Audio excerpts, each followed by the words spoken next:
जो रात दिन शास्त्र पढ़ते हैं, जो मित्रों रात दिन शास्त्र पढ़ते हैं और किसी को पढ़ाते हैं, किसी को सुनाते हैं। गीता शास्त्र में इतना ताकत है कि आपका जीवन नरक में जा रहा है, वो नरक से बाहर निकाल देगा। गीता शास्त्र में इतना शक्ति है। एक विचित्र सी एक राजा थे, वो बहुत पापी राजा थे, बहुत पापी राजा। इस कथा को महत्व से सुनिए मित्रों। जो हर रोज राजा जल से स्नान किया करते थे और डेली पूजा पाठ करते थे, लेकिन उनके मन में क्या था? कपट भरा हुआ, दूसरों को धन चुराना, दूसरों को धन कैसे हड़प ले। गीता का स्मरण करते हुए, भगवान का नाम लेते हुए राजा में इतना कपट था कि हम दूसरों को राज को कैसे छीन लें, कैसे अपना लें, रात दिन वह सोचता था। तो मित्रों, गीता खाली पढ़ने से नहीं होगा। अब हम रात दिन शास्त्रों पढ़ रहे हैं, गीता का पाठ हम कर रहे हैं, और उनका अमल नहीं हम कर रहे हैं। आप यह बताइए मित्रों, माताओं बहनों, आप स्कूल जाते हैं, कोचिंग जाते हैं, कॉलेज जाते हैं, नए नए प्रकार के यूनिवर्सिटी जाते हैं। अब वहाँ आपको अप डाउन खाली करने से क्या आपका पढ़ाई पूरा हो जाएगा, ज्ञान प्राप्त हो जाएगा? नहीं होगा। इसलिए आप कितनों रट जाइए, अगर शुद्ध मन के करके, मन को पवित्र हृदय को करके जब गीता को ज्ञान नहीं लीजिएगा, चाहे किसी विद्यालय में आप जाइए और उसका स्मरण ढंग से नहीं करिएगा, तो आपका ज्ञान की प्राप्ति नहीं हो पाएगा जीवन में। तो राजा ने बहुत कपट थे, भगवान के प्रति झुकाव था, लेकिन भगवान के स्वरूपों को, भगवान को तत्वों को समझना यह हर मनुष्य को कठिन बात है। अगर इस मनुष्य ने कठिन बातों को समझ के बाहर निकाल दे और बाहर फेंक दे और अपना धर्म को, गीता स्वरूपी को, ज्ञान को और सत्य वचन को अपने शरीर में जब अमल कर लेंगे, वो व्यक्ति को जीवन में दुख कहां से प्राप्त हो सकता है मनुष्य? तो राजा ने बहुत कपट कर रहे थे, इतना चोरी चमारी, राज पाठ सब मने दूसरों से छीन लेना, किसी को मार देना, किसी को कुछ कर देना। अहंकार उस राजा को बढ़ गया मित्रों। अहंकार, जब धन होता है तो अहंकार बढ़ता है, उल्टा हो गया है। कलयुग में कहा गया कि धन हो गया है तो अहंकार को नीचा कर लो। बोली का कड़वा ना बोले, बोली मीठा बोले, किसी के भावनाओं में गलत प्रेरणा ना रखे।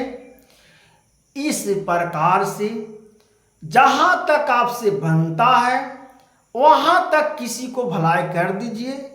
नहीं भलाई आपसे बनता है, उसको साफ कह दीजिए कि प्रभु हमसे भलाई नहीं हो पाएगा। वो स्वतंत्र मनुष्य हो जाएगा, क्योंकि आपका झलेला में वो फंसा हुआ नहीं, दुविधा में रहेगा। तब राजा की बात है, राजा ने बहुत दुष्ट कर्म किया, बहुत पापी किया। एक दिन क्या हो कि एक महात्मा वहीं दूसरा देश में 7 दिन के गीता भागवत कथा चालू क्रम था।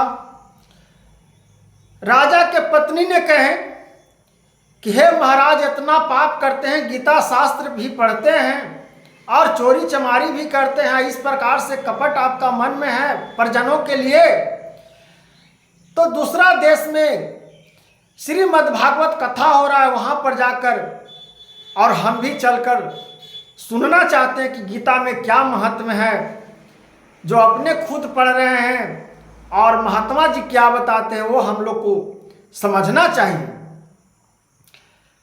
राजा पत्नी को बात मानकर वहां कथा सुनने चले गए। 7 दिन डेली राजा प्रतिदिन जाते रहे। प्रतिदिन राजा रानी कथाओं को सुनते गए। जब राजा कथा को सुने, एक ऐसा विचित्र उसके मन में आया कि मैंने जो पाप कर रहा हूं, जितना धन कमा रहा हूं, दूसरों को मार रहा हूं, ये किसके लिए मैं कर रहा हूं? अपने लिए तो कुछ किया नहीं। जब मृत्यु लोक से जब प्राण त्याग कर जाएंगे तो मेरा जीवन नरक में जाएगा। इस प्रकार से महात्मा कथाओं को, श्रीमद् भागवत कथा को 7 दिन कर रहे थे। राजा को उस समय से दिमाग खुल गया।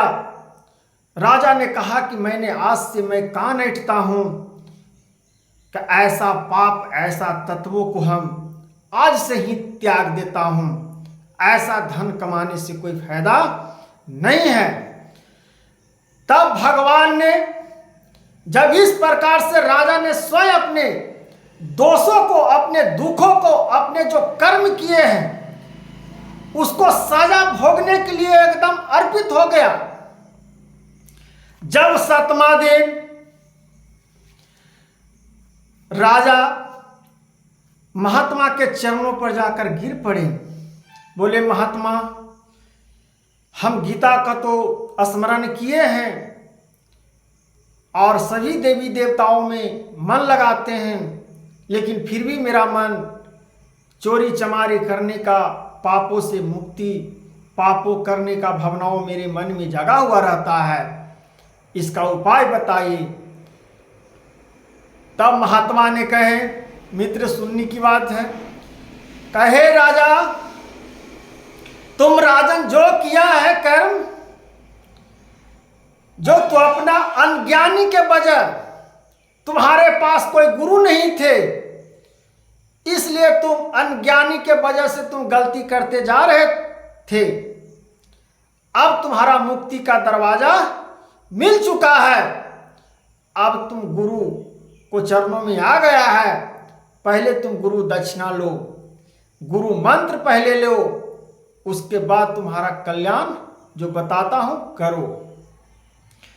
उन्हें तुरंत राजन रानी गुरु दक्षिणा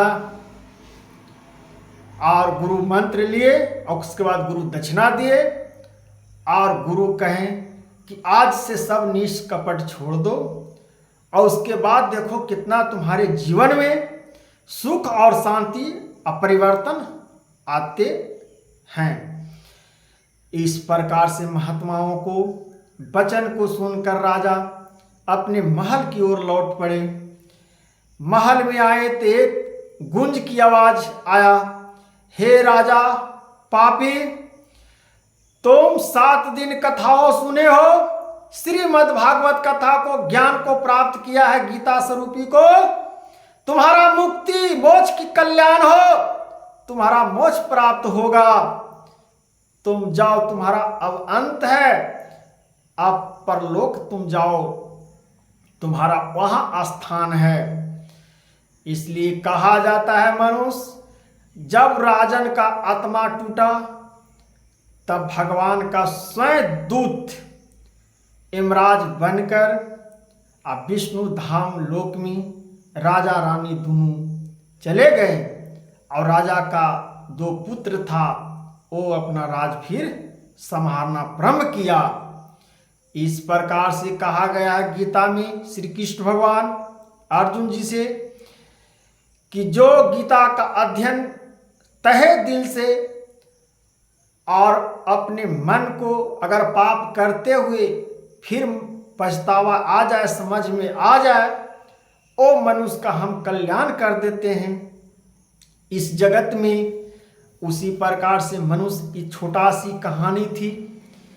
भगवान ने स्वयं समझाने के लिए, भक्तों को कल्याण करने के लिए इस कथाओं से राजा को मुक्ति मिला और विष्णु धाम को पधार लिए। तो कितनों महापापी रहिए, जब भगवान को प्राप्त कर लीजिएगा, भगवान को ज्ञान को स्वरूपों को समझ लीजिएगा, तो आपका मुक्ति का दरवाजा और मुक्ति का ज्ञान सब प्राप्त होगा। तो राधे राधे हृदय से, सच्चे दिल से, न किसी के सोचिए कि मेरी वाणी से किसी को दुख पहुँचे। तो राधे राधे, हरे कृष्णा, राधे राधे।